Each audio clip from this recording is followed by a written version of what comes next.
Nueva app. Actualízala y descárgala en App Store o Play Store. TVC va con vos.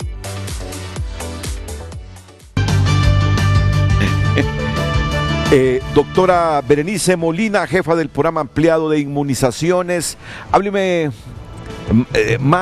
deme más elementos sobre las prioridades de los grupos poblacionales prioritarios cuando ya tengamos la vacuna. Y yo hablo así con optimismo porque sé que la vamos a tener, pues. Sí, claro que sí. Bien, es importante informar que para la definición de los grupos prioritarios a vacunar en el caso de esta pandemia, primero tenemos que contar con una vacuna desarrollada para conocer, porque en este momento existe mucha incertidumbre, no sabemos si las vacunas que se están desarrollando tienen diferentes grupos de edad de aplicación, tienen restricciones, algunas no se pueden aplicar a embarazadas, algunas no se pueden aplicar a madres lactando, algunas no se pueden aplicar a poblaciones inmunodeprimidas, etcétera. Entonces, con toda esa evidencia que se genere ya cuando tengamos la vacuna o las vacunas aprobadas, la Organización Mundial de la Salud emite unas pautas o unas guías y recomendaciones sobre los grupos prioritarios a vacunar en función de las vacunas desarrolladas en ese momento. Y sin embargo, de manera preliminar, la Organización Mundial de la Salud, teniendo evidencia del comportamiento epidemiológico de la COVID a nivel mundial, es decir, de la carga de la enfermedad, de qué grupos son los que se están enfermando, de qué grupos son los que se están hospitalizando, de qué grupos son los que están falleciendo, de qué grupos son los que se van a complicar si se infectan. En función de toda esa evidencia epidemiológica de la enfermedad, más la científica que generará la vacuna, se definen los grupos prioritarios a vacunar. Y es así como ya se ha definido a nivel mundial que todos los que vamos a tener acceso a ese 20% de vacunas para la población total, el primer grupo a proteger son los trabajadores de la salud. Y esto está ya definido, ahí ya no va a haber cambio. Entonces, los trabajadores de la salud es el primer grupo.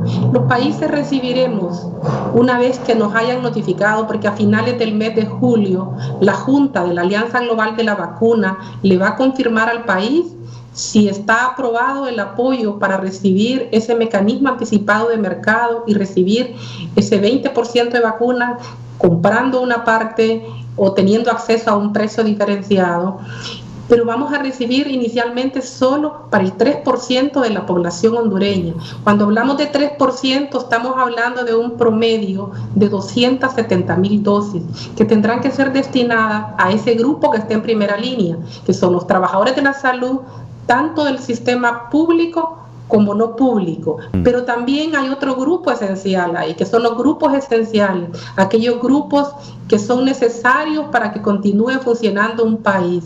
Y tuvimos la experiencia con la pandemia de influenza H1N1 y definimos algunos grupos esenciales. Esos grupos esenciales, estamos hablando de las autoridades, estamos hablando de los bomberos, del servicio de energía, de luz, de telecomunicaciones, de los medios de comunicación. Allí entran los comunicadores como grupos esenciales, de los trabajadores de farmacia, de los trabajadores de gasolineras. Bueno, vamos a tener la vacuna. Todos esos grupos que son esenciales para que funcione el país van a ser vacunados en una primera etapa junto con los trabajadores de la salud. Luego el país recibirá el 17% restante de la vacuna en tramos, o sea, no la va a recibir toda, va a recibir por partes. Por tanto, tiene que haber una planificación cuidadosa y saber que los siguientes grupos que está recomendando la Organización Mundial de la Salud son los adultos mayores. ¿Por qué los adultos mayores? Porque estamos viendo, de acuerdo al comportamiento epidemiológico de la COVID, que es uno de los grupos que si se enferma, muere en un alto porcentaje.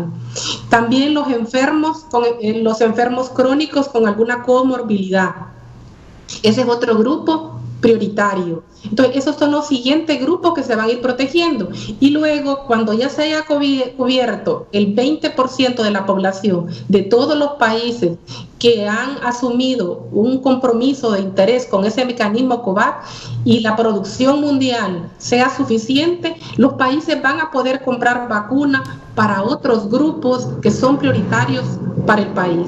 Y entonces esto es importante porque hay mucha expectativa con tanta noticia. La doctora Botassi ya aclaraba, y es importante decir que cada vez que se termina una fase de la vacuna, se cree que la vacuna ya está lista. No, recién estamos entrando a la fase 3 de 4 vacunas, y esa fase generalmente dura de 4 meses a 6 meses.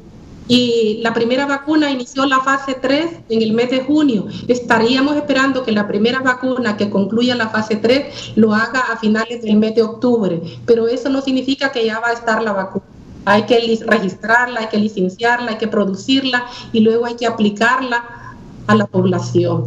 Entonces es importante, estamos alegres, claro, por el avance acelerado. Usted lo decía, las vacunas tradicionales antes tardaban en desarrollarse de 7 a 20 años. Y con esta vacuna de la COVID, el promedio que se espera en el desarrollo es de 12 meses a 18 meses.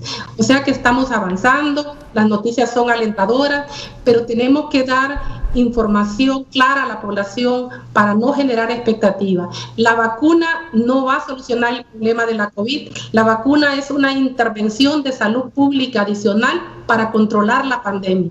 Tendremos que seguir con las medidas de bioseguridad, el uso de la mascarilla, el lavado de manos, el distanciamiento físico, que son medidas que no solo contribuyen a la COVID, sino que para el control de otras enfermedades transmisibles. Muy bien, muy